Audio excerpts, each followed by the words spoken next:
Welcome, welcome. Look who we have here today. Shari Earhart, better known as Mama Duck or Mom or Charisse Renee Albertson Earhart with Iron Lady. So many great names she has, but we're excited to hear today to have Shari Earhart with us, my lovely bride of 20 years. And today we are going to make this conversation the inaugural pinned podcast that people can find out the backstory. How did we get here? How did all this awesomeness start? Where did we even come from? But before we get started, I want to look at the Word of God, just kind of get as a devotion here to get our hearts in the right direction. So today, I'm on the Upper Room Assemblies Facebook page here, and it's today's devotion, Seeing the Big Picture. The verse is Genesis 42:36, and he's saying, everything is against me. It says here, eventually Benjamin, along with Jacob's other sons, learned that their brother Joseph was second in command in Egypt. Joseph revealed his identity, and Jacob was reunited with his son, whom he had not seen for more than 13 years. He had thought Joseph to be dead, and so often we believe our dreams are dead. There seems to be nothing left in our world to live for. Everything appears to be against us. During these times, God is doing his deepest behind the scenes work. During these times, God is performing a deeper work in each of us, a work that cannot be seen. When clients began leaving my ad agency, it dried up for no apparent reason. It appeared everything was against me. I could not see that God was orchestrating a whole new calling on my life. At the moment, it seemed like the worst thing in the world. It seemed that I had been a failure. But God said no. All the years before had been preparation for what God's ultimate calling would be. One of God's methods for directing his children's steps is through drying up of resources. A job loss, a career change, or disaster. In these times, we are willing to listen more intently and to seek God in ways we would not normally do. C.S. Lewis once wrote, God whispers to us in our pleasures, speaks in our conscience, but he shouts in our pain. It is his megaphone to rouse a deaf world. C.S. Lewis, The Problem of Pain. Wow. What a great place to start. So, you and I met. Well, we should say that that's Oz Hillman's Oh yeah, this is devotion. Odd Hillman's "Today God is First" devotion. You can find it posted on the Upper Room Assemblies Facebook page. Really, just a great devotion. Oz and Pam, friends of ours, and you can go on his website, TGIF, Today God is First devotional, and you will love it. You really ought to subscribe to that, and he does a coaching ministry as well that I think people would enjoy. So, Dead Dreams. You and I got married later in life, what we consider later in life. You were on our wedding day. You were 36 years old, 35. 35 on our wedding day. Yes. Um, I was 3 months away from being 38, and so it was a little later in life. Both of us, neither one of us had children. Um, so that was, I think, on some way, both of us had probably believed our dreams are dead of Mm-hmm. meeting the right person. Yeah. I mean, when you get to that point, when you're nearly 40 and all your family's going, what's going on? Are you okay? Is there something weird about you? Do you have You hidden? start to wonder if you are Yeah, okay. you start wondering, am I okay? Am I weird? So let's let the folks get to know us a little bit. So let's back up. Tell us a little bit about yourself before the grand wedding day when we became united as one.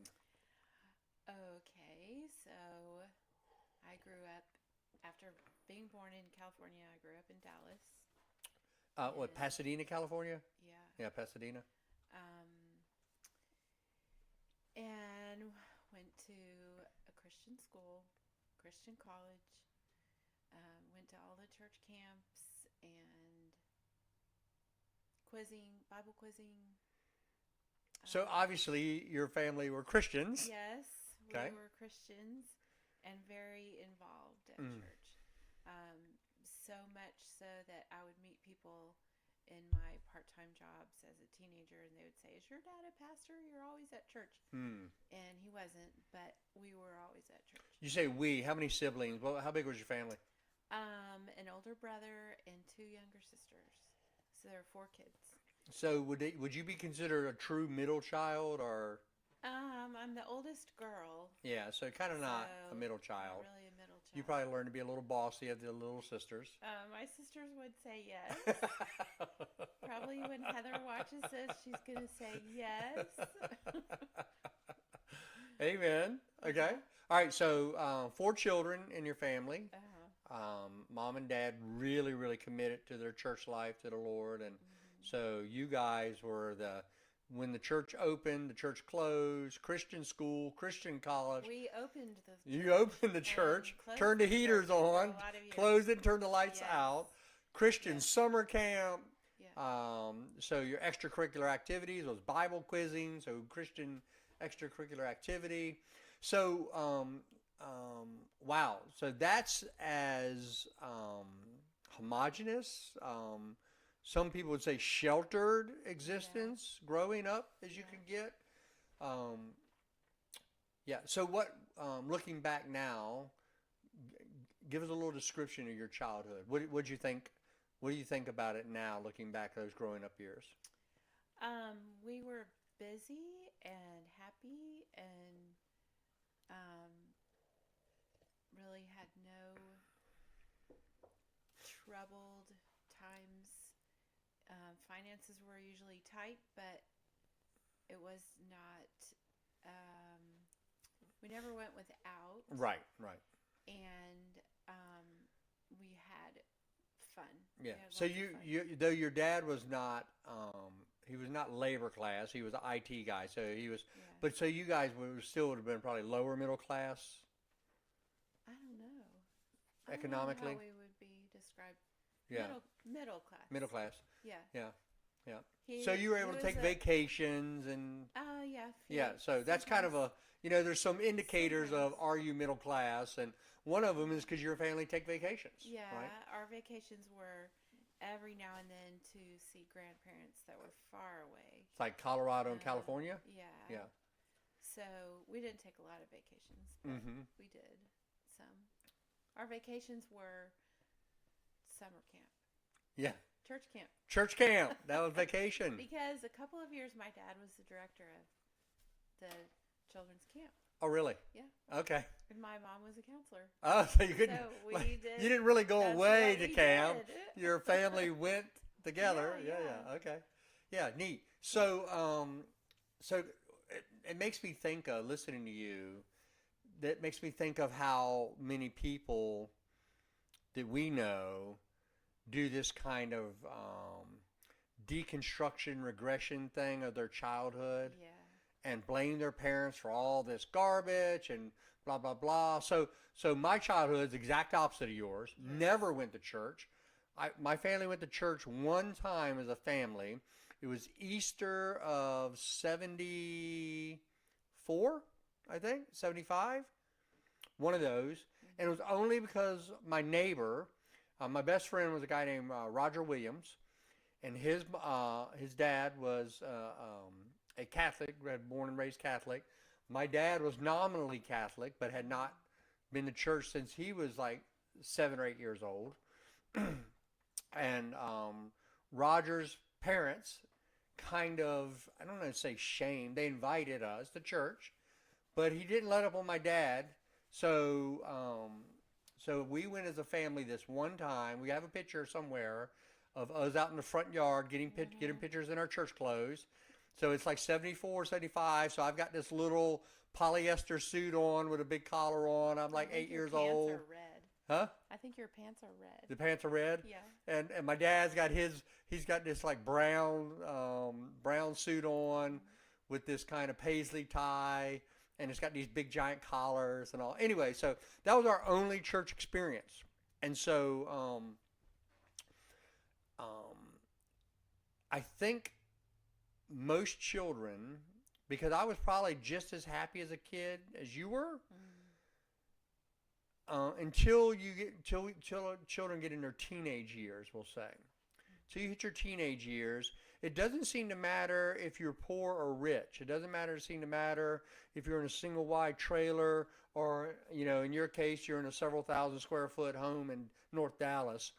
Um, I think mainly children have an ability to have fun and play and wherever they're at. And it's depending on how your parents handle your teen years. I think it's kind of whether you later in life get all kind of, get all this regression and deconstruction and kind of like tear them apart as like terrible people, or like that they sheltered you, or that they, because we watch it. You and I now watch it because I became a Christian at 30 years of age, almost 31. And it was easy for me to look back and go, oh, wow, the drugs, the alcohol, the violence, the dysfunction. Like, it would have been easy for me to blame my parents for that, I'm a bad person because of them, or I could see that it was my own sin nature, like that they weren't able to give me the structure that you had because they were struggling with their own dysfunction. Yeah. But they didn't make me a sinner. It was my own heart that I had to deal with eventually. And I think anybody who's honest later in life, you discover that about yourself. That just come to a level where you can't. Your parents can't take credit for you anymore, and they can't take the blame for you anymore. Right. There comes the level where you've got to own up and start your own life and move on. Yeah. But I would say that there's 100% reality that the more structured, a mom and dad in the home with structure and with investment, just changes the game for your future. Yeah. And my mom was able to stay home. Right. So she was with us. Right. And but not just present, but investing in you guys. yes, very much with us, checking, do we need anything, checking on our schoolwork, taking us places, before we started driving. And so in my early teenage years, she didn't check out. She was not at work. Sure. So she was there. Yeah. And my dad, sometimes she would say, do I need to get a job? And he would say, no, I want you home when the kids get home from school. And that carried on all the way through Yeah. school. And he said, we'll just work out what we need to work out. Yeah. Kind of fast forwarding, you and I made the same decision. Yeah. You stayed home. You left the school system after 14, 15 years as a public school teacher with a little side time in Haiti teaching. We'll get to that. But we decided to live on my salary as a pastor of a small church in a rural community so that you could be there with our children and invest in their lives, because that does set them up for success later. They have to eventually wrestle with their own nature. They have to make decisions for themselves. There comes a place where they can't blame us when we can't take credit. But up until a certain point, we are responsible for setting the stage for their success, right? Structure. And I think, this is kind of off topic, but it's really just resonating in my heart right now, that one of the biggest failures I see of parents is they don't know what their role in their children's life is.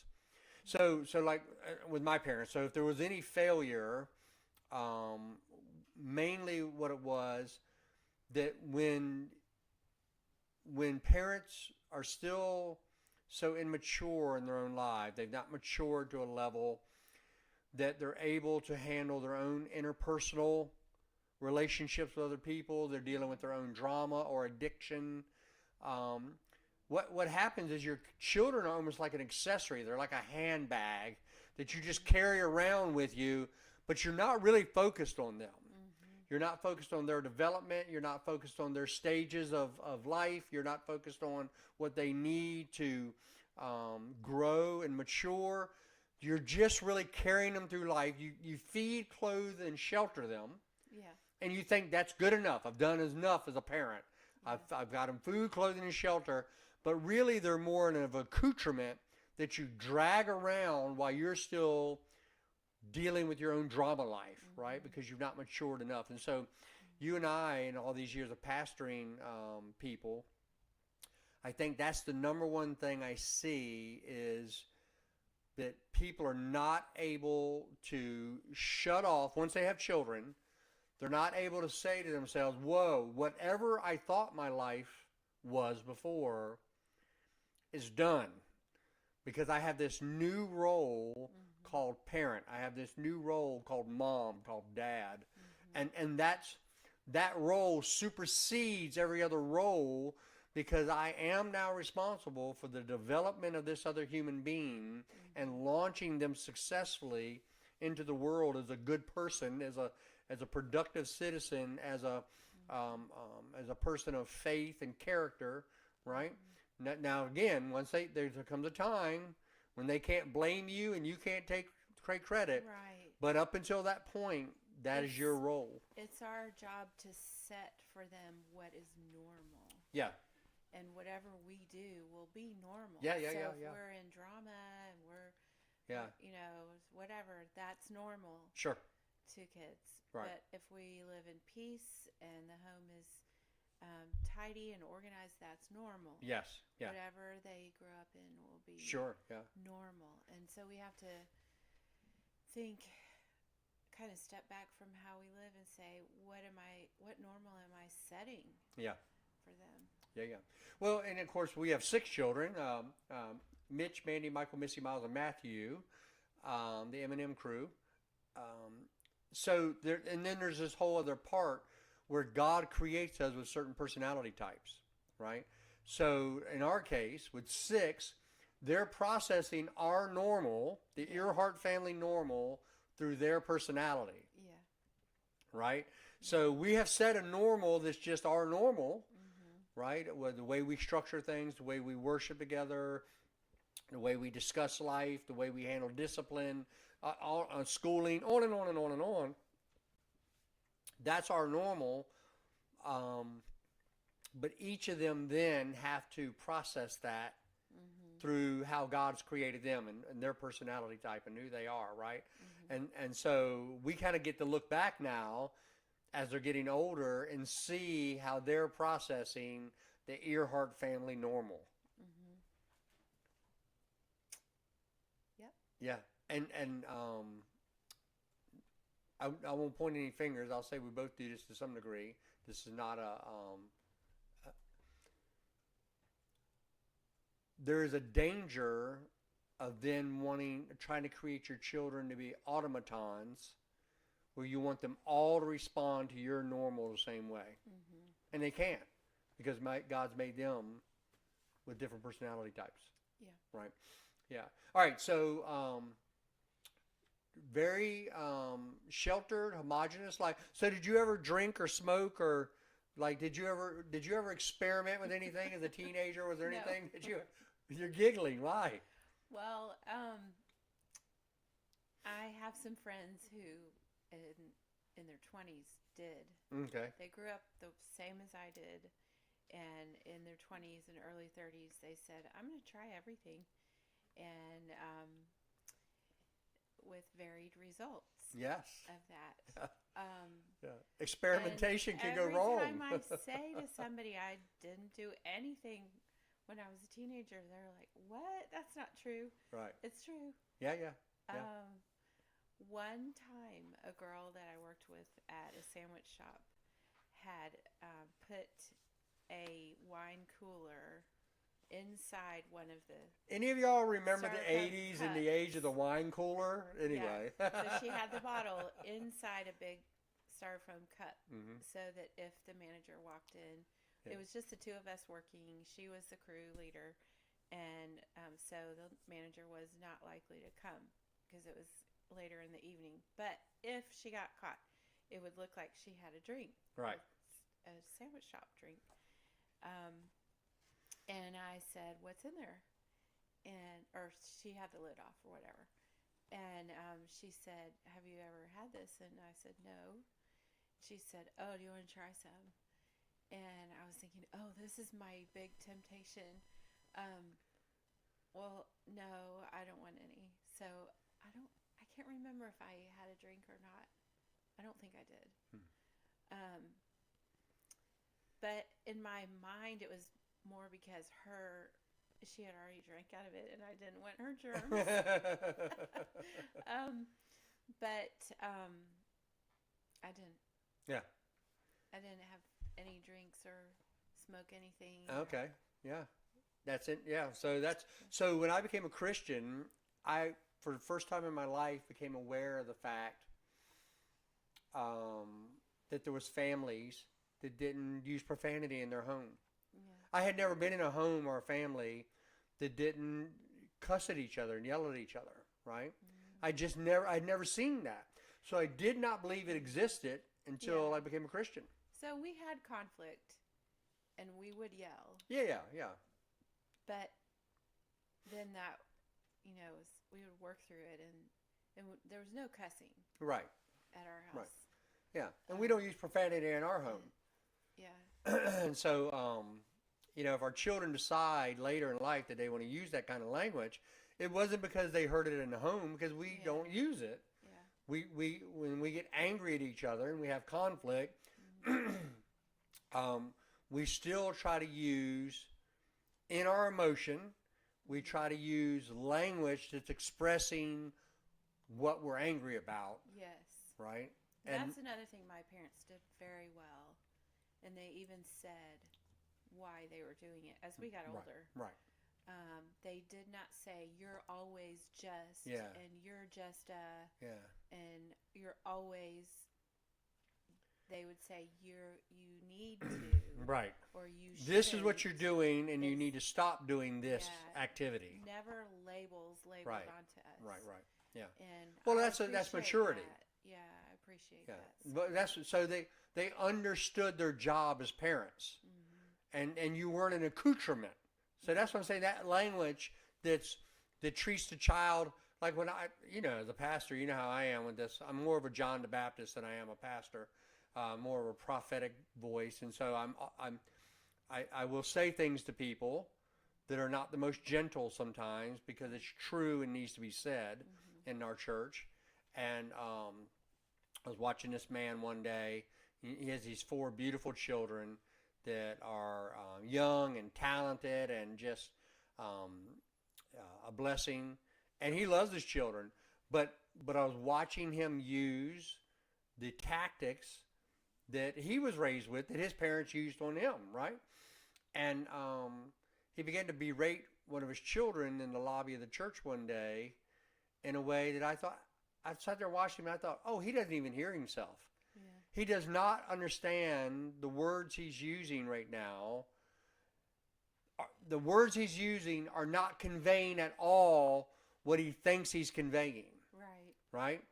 So he said something. It was just something like something of this nature. It was like, "You always do that, and I've told you 1,000 times." And that's the way my parents would talk to me, right? That kind of language conveys nothing to your child other than you're stupid, and I'm not proud of you, right? And I took him to the side. I intervened, and probably, maybe shouldn't or shouldn't, but anyway, I intervened, took him to the side, and I said, "Hey, brother, I said, what's the problem?" And he said, "Oh, Pastor, I'd asked him to, to go do whatever." And I said, "Does she know how to do that?" "Well, she should." I said, "Well, wait a minute. No, have you ever stopped and taught her, said, these are the steps of how we do this?" Now, you see on the look of his face, he's in the spotlight now. He's stuck. And it's like, no, I've never done that. I just expected her to know it. Yeah. And now I'm mad at her that she didn't know it. And I said, "Well, brother," I said, "it's our job as the parent to train the child. The Word of God says, train a child in the way they should go, and then when they're old, they won't depart from it. So he didn't know that his language was revealing that he had never trained a child. And so now he's mad at them for something they don't know how to do, and they don't know how to do it because you've not shown them, right? And so that kind of language is so prevalent in parenting, where a mature form of parenting is like your parents would do, and say, this is what we've asked you to do, this is what we've shown you to do, this is how we do it. You didn't do it, and now these are the consequences, which you've probably been told the consequences before too. Now these are the consequences for not following instructions, right? And then maybe after some discipline, you might need some remedial training to do it again. Yeah. But the parent sees their role in the child's life as training them in the way they should go, and then holding them accountable to that development and training. Yeah. So it sounds like your parents were doing a good job of that with you, right? Yeah. So, but you said something a minute ago about this job you were at, Sandwich Shop, with your first wine cooler temptation. So what jobs did you have growing up? What kind of teenage jobs? So I worked for about one day at a bakery. One day? I worked for one day at McDonald's. Yeah. The owner's son was kind of being creepy, so I didn't go back. So I think I was 15. Yeah. And then I went across the street. This was in the suburbs, so there were these shops along the street. And I went across the street and I got a job at Schlotzsky's. Schlotzsky's. And I worked there to raise the money to go on a mission trip. Okay. And when I got enough money, my parents said, it was during the school year, so they said, you need to stop working. No. And then the next summer, I walked down the street and got a job at Whataburger. Whataburger, a fave. If you've not been to Whataburger in Texas. Yes, you got to go get one. Yeah. Now, they don't have them all the time. I was disappointed to find out they do not have the mushroom Swiss on the menu all the time. It seems to be a seasonal thing, but my goodness, is it good. Yeah, so I worked there 3 summers, and I worked at an insurance agency. Okay. A man in our church was an independent insurance agent. So I answered phones and sent out mailings for him one summer. And then I went to college. Okay. And all right. Tell us about your college experience. Library at college. Oh, yeah. Yeah, so I went to Southern Nazarene University. SNU. In Oklahoma City. Oklahoma City. And you were there during the Oklahoma City bombing as well, weren't you? Yes, I was teaching 2nd grade when that happened. Yeah. Yep. So after college, I stayed in that area for about 5 years teaching, and kind of put down my early adult roots there. So all right, back to your childhood a minute. So fast, we'll jump from your childhood back to where we're at now in your college experience and early adulthood. So when did you know what you wanted to do when you grew up? So I don't know if my 1st grade teacher will see this, but she's still living, and she might. You can send it to her. What's her name? Her name is Pam Staff. Pamela Staff. Pam. Yes. And Mrs. Staff was my favorite. Mrs. Staff. Favorite teacher. And she was my 1st grade teacher. 1st grade teacher. And so when I was 6 years old, I wanted to be just like. You wanted to be Pam? Mrs. Staff. You wanted to be Mrs. Staff? Okay. She used to wear these blue, we had uniforms, and the teachers had uniforms at that point. Okay. So the uniform included a blue polyester double knit blazer. And it was 1976. Oh, yeah. So, bicentennial year. A watch, and every day about lunchtime, she would stretch her arm up like this and look at her watch, and check were we on schedule for getting to lunch. and she would stretch her arms so that her watch would come out from under her blazer. And so for Christmas that year, I asked for a watch because I wanted to stretch You my want to arm up absolutely, yeah. and look at my watch too. Yeah. My dad got me a Texas Instruments digital watch where you had to push the button, which kind of disappointed me because then it was not the Mrs. same. Staff didn't do No, that. she didn't do that. But I was proud of my watch because then I could check the time. Yes. So I had decided when I was 6 that I would be a teacher. My sisters were 4 and 2 at that time, so I would come home. My mom says I would come home and I would, or on Saturdays, I would set them down and teach them. You'd organize what your I class. was learning at school, Yes. And my dolls would get lined up. Absolutely. We would Yeah. have It school. reminds of our oldest son when he would tell his siblings, you must obey your leader, and I am your leader. Yep. Yeah, when he was about 5. Yeah. Yeah. Yeah. Yeah. Okay. So it runs in the family. So I never changed my mind Yeah. after that. I had a little bit in high school when I thought I would be an interior designer, Okay. but I found out you had to take art, Oh, and I wasn't Yeah. good at that. no, So you're a nerd. You like words. I like words. Yes. So I couldn't do that. I went to my freshman year of college knowing that I was going to be a teacher, and I never changed my major, never wondered, should I? I wondered for a little bit when all my friends were changing their majors or thinking about changing. I thought, should I wonder about this? And Yeah. then I just thought, what else would I do? I'm not going to do anything else. So, but at what point did you think this is what God created you for? Was that ever lining up in your mind and heart? No. It was just that I so wanted to be a teacher. Okay. And every time I would think about Mrs. Staff. And I don't think she was an idol really, but just she was an example. So, yes. Right. And just so kind and Yeah. so beautiful with her singing voice. And I had a couple other teachers in high school. Mrs. Kenke, she was my senior English teacher. And my goodness, it's going to make me cry. Okay. My geometry teacher, Yeah. Mrs. Krog.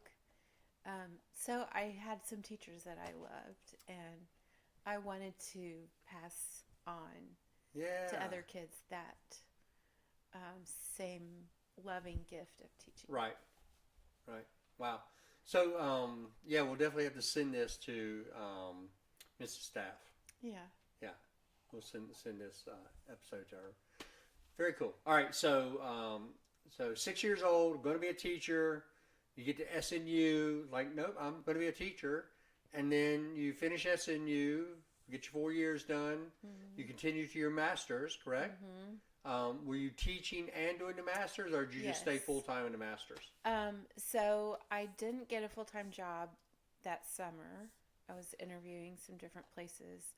And then right after school started, I thought I would probably just have to do temp work and substitute or whatever. But a school in Mustang, Oklahoma needed Mustang, Oklahoma. another teacher. And it was when kindergarten was still half day. Yeah.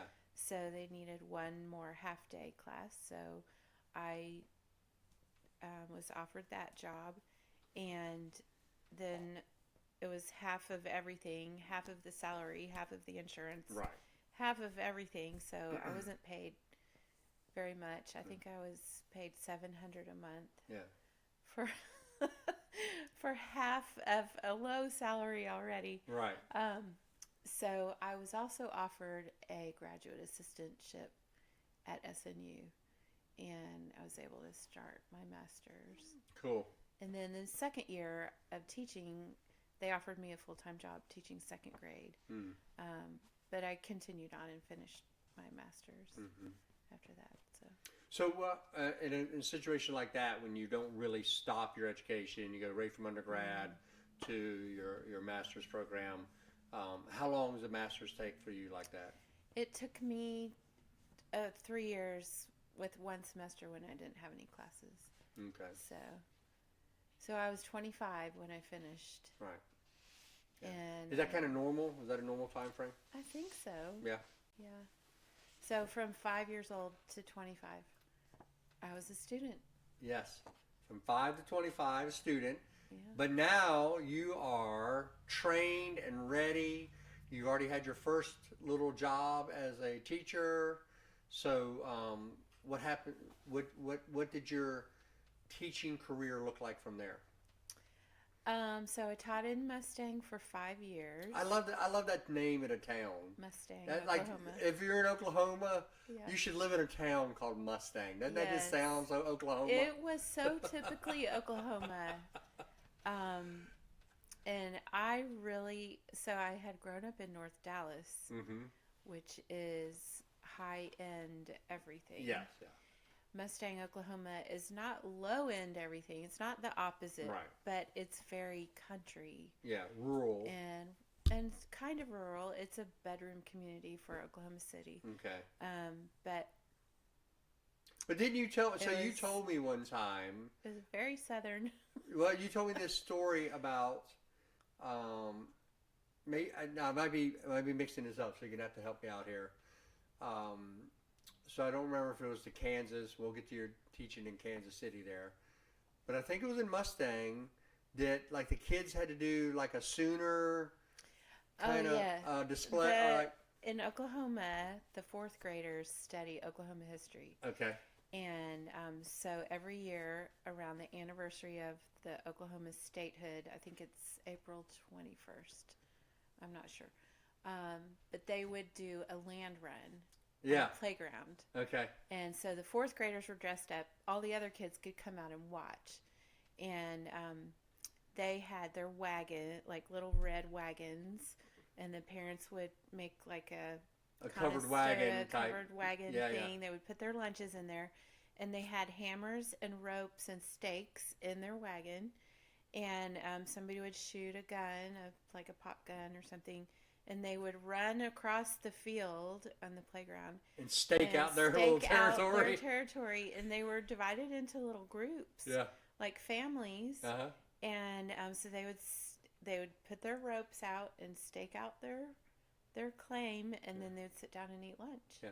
Now when you told me that story in Mustang, Oklahoma, that's Yes. as Oklahoma of an activity as you can do Yes. in Mustang, Oklahoma. Yeah. Yeah, it was super fun. So my kids would watch, and I would be out there watching. Yeah. All right. So how many years were you teaching there? 5. 5 years in Mustang. Where'd you go from there? From there, I went to Port-au-Prince, Haiti, Okay. and taught Man, second isn't it so grade. terrible what's going on in Haiti right now? Yeah, It's so bad. Yeah. a lot of the missionaries have had to leave. Yeah. And there's so much violence right now. The hospitals was shot up the other day. Yeah. Anyway, so you Yeah. went to Port-au-Prince. So- Now, how bad was Port-au-Prince then? What year would this have been? This was 97. 97. Yeah. And it was 94, I think. Was it 94 that we had the intervention down there? Mhm. That the U.S. military It was went in? before, Yeah. So the missionaries that I worked with talked about the embargo Yeah. time when nothing could come in or out, Right. and there were UN troops Yeah. down the hill that they could see camped Mhm. out from where Yeah. they lived. Yeah, we have friends that actually were part of that in 94. Like, we sent in the 82nd Airborne, the Marines, everything to try to restore order. I think it was actually called Operation Restore Order in 94. Yeah. So that would have been just 3 years till you got there. Right, Yeah. right. So they were all still kind Mentally of processing aware of it. the Right. embargo. But things were open by the time I got there. Mm-hmm. And I taught at a school called Kiskea Christian School. Okay. Yeah. It was originally started for missionary kids, and then at some point, years before I got there, they had opened the enrollment to Haitian Elite. Mm-hmm. And so these were families that owned businesses, or they would travel to the U.S. And they, so my class had, I think, 12 kids. About half of them were missionary kids. So I taught there 1 year and came home. So, you grew up Nazarene. We haven't even got to that really yet, kind of the denominational life thing and all. You grew up Church of the Nazarene is the official name, correct? Church of the Nazarene. When you got down there, later when we got married, it was neat to discover. But the gentleman that you were kind of serving under, who was over the whole program down there where you served, was an Assemblies of God guy. Yeah, so the first half of the year, the principal of the school was a lady whose husband was in business. And she was a beautiful, wonderful person. And I was disappointed to find out that she was resigning because she was a good leader, really good leader. So the man who took over as principal was an Assemblies of God missionary. Yeah. Bob, So he was going to be interim, but I think he ended up doing it for a while. But he'd already been in Haiti for 20 years at that point. Yeah. What's his name, Bob? I can't remember. Oh. I think I'm friends with him on Facebook now because we connected years later. Through that. Okay, so you taught a year in Haiti. In Haiti. Where'd you go? After that, I was so hot in Haiti all the time. Yeah. They wanted me to stay. They don't have any fall or winter, do they? No. No. And the school wasn't air conditioned. My apartment wasn't air conditioned. Oh my. So I said, I can't. Can't do that. I can't do that. Also, I was missing Walmart, and I was missing Walmart. They told me they had Walmart because all along the roads, everything has a wall around it. All the houses and stores have walls around them, and people would set up.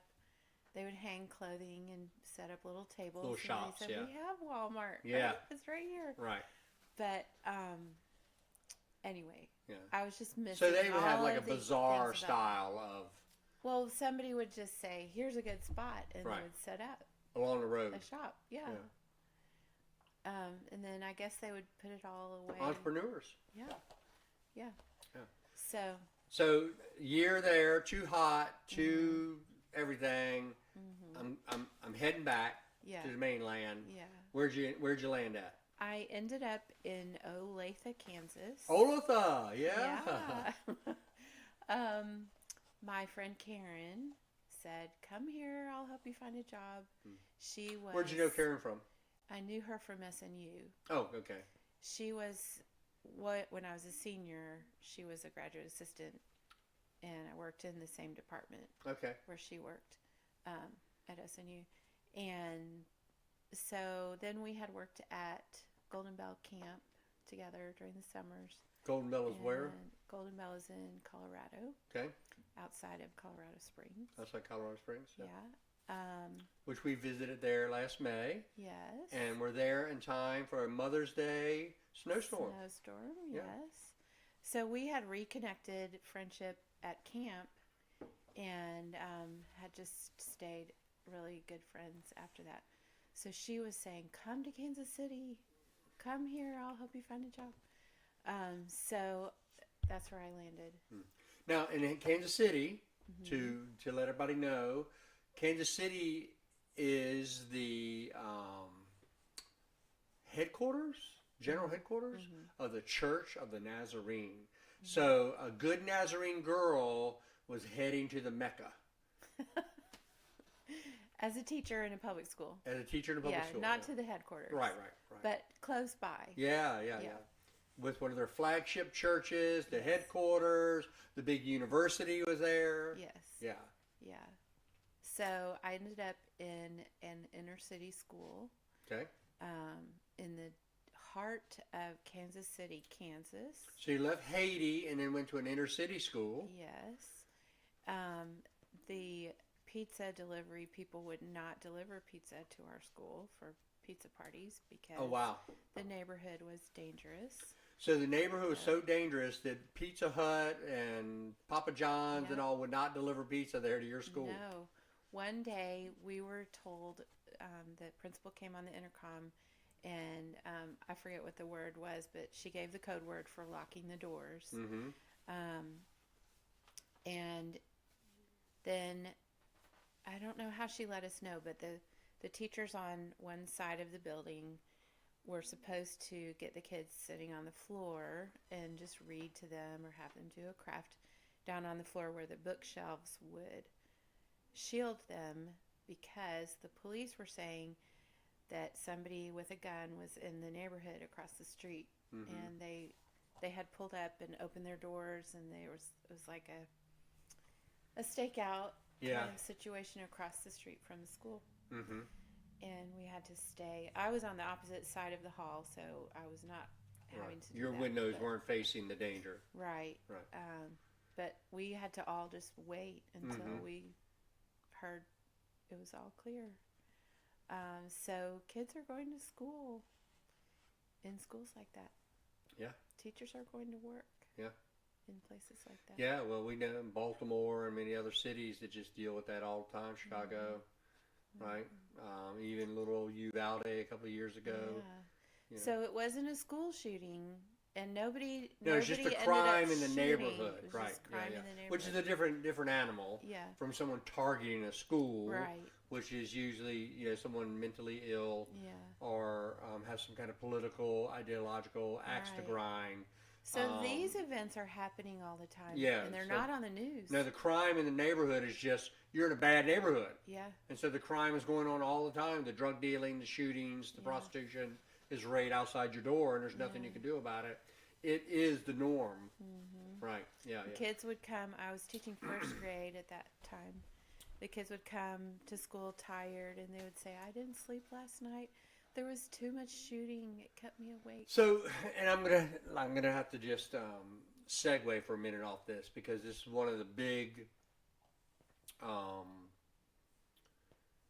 like one of the big cultural political battles in our country over something. Let's say gun control, right? You have the left and the right to take completely different takes on it, right? And one of the big arguments is, one of the frustrations is that gun violence is so localized, right? Murder and gun violence is so localized. So to give you an example, I had this conversation the other day. We live in a rural part of eastern North Carolina where literally probably 80% of the homes have multiple firearms because the deer hunting is such a cultural thing here. Recreational shooting is such a cultural thing here that I would say 50% of the homes in our county probably have 3 to 5 guns or more, like us, right? Where you have a shotgun, a rifle, a black powder, maybe a handgun. So 3 to 5 guns is a norm for every home in our community. And we've had 0 murders. I've been in this community since mid-1999. There's been 2 murders in those 26 years. 25. In 25 years, there's been 2 murders. And both of those murders were people who drove here from out of the county. They drove to the country to kill the person. We've had 0 murders in 25 years of people who live here killing someone who lives here. Right? So I'm just trying to put this in perspective. So in a place where guns are prolific, and tens of thousands of firearms in our little county, 0 murders.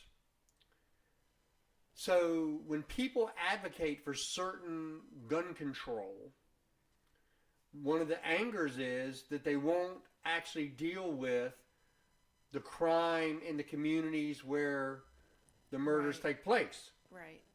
And they want to put us all under this blanket control. So a community where there's tens of thousands of firearms and no murder, they want to equate us with a community where there's thousands of murders, but there's very few guns in the hands of citizens because the only people that have guns are the criminals. And it's this disparate response that does not take into account the truth, right? So here we have in these communities, and we've been to them as we've traveled the United States, you have these communities where the crime rate is out of control, where the murder, mostly young men killing other young men in gang and drug-related violence, right, is out of control. These schools are in the middle of it. The citizens are barred effectively from protecting themselves. The police cannot protect them because the crime is so prolific. And in the midst of that, to your point, there's children trying to go to school. There's teachers trying to teach. Right? And so it's so frustrating to me that the ideological divide, the insincerity of these people who tout gun control but yet will not implement the policies that actually bring some safety to those communities that are most dangerous for these children to be able to grow up. It's definitely complicated. It's Yeah. a complicated problem because oftentimes gun violence is related to economic troubles, to substance abuse, to mental health. Sure, but that's so you're in a culture that's where that's the norm. So back to norms, right? So when you grow up in a household norm with a single parent, that single parent may or may not be very engaged in your life. So then the only, because everybody's looking for heroes. This is something Pam, what was her name? Pam Staff was your hero. Yes. Now your mom was, your dad was, but in a different way, we look for outside of our home. Right. We look for heroes, right? And so this is something we've lost in our culture: the development of heroic figures, and what again back to ideological divide. What one group calls a hero, the other one calls a terrorist, right? And what one group calls a hero, the other group calls an immoral, ungodly example of life, right?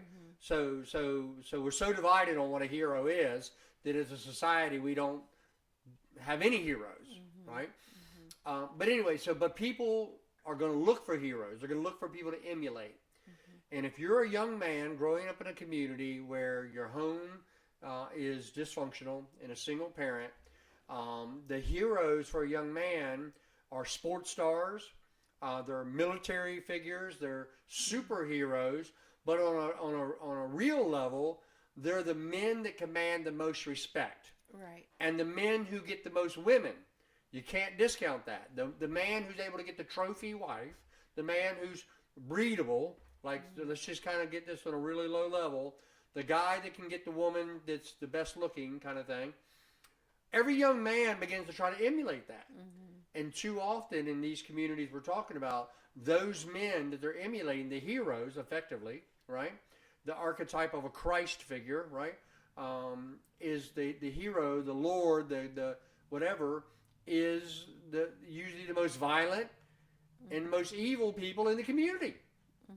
Because they command the most respect. They have the most finances. They drive the nicest car. They have the women responding to them, right?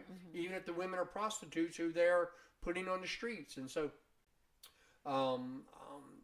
that is a huge reality, that it's not just dealing with the crime, it's dealing with the norms, because the next generation, the 6-year-old little boys and little girls are looking for their Pam's Staff. They're looking for their person to emulate. Right? And so if you don't deal with that, if you don't deal with what you're emulating, what the norm is, you're just going to recreate the same thing over and over again. There's no way around it. Yeah. So for you, I mean, obviously in our life, all that you've shared, you emulate everything that you everything you just told me about your life growing up, that's what you have brought into our marriage. That's what you brought into our home. That's what you brought into to our children, right? You brought this this norm that you idolized, and the heroes that you looked up to. That's what you unleashed in our home for our children, and it's been amazing. You've done a great job with our six. Thank you. So I think we might have to do an episode 2 here, though. I think we're Maybe so. because it's been so good just exploring the first part of your life growing up. I think we need to probably look at maybe launching. Let's do a part 2 where we then look at you and I getting married. We meet, we get married, we begin to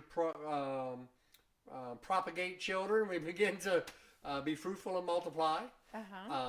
We join together in ministry, pastoring a church in rural eastern North Carolina. We had a time where I ran for federal office. We have had quite a lot of fun. Yeah. It's been exciting. So, but I think we need to save that for a part 2. Part 2. Yeah, because this has been good here, just getting into this beginning. Yeah. So I know you guys have been enjoying it. So join us for part 2 as we get to know Shari Earhart a little more and this journey of life together. God bless you, and make sure that you like and share this and subscribe. Hit the little bell there because we need you to help us get this going. This is brand new. We believe God is doing something fresh and new here, and I'm really hoping that with your help that over the next couple of months that we can hit that early marker. I'd like to see 1,000 subscribers in the next 90 days, another 1,000 subscribers in the next 90 days.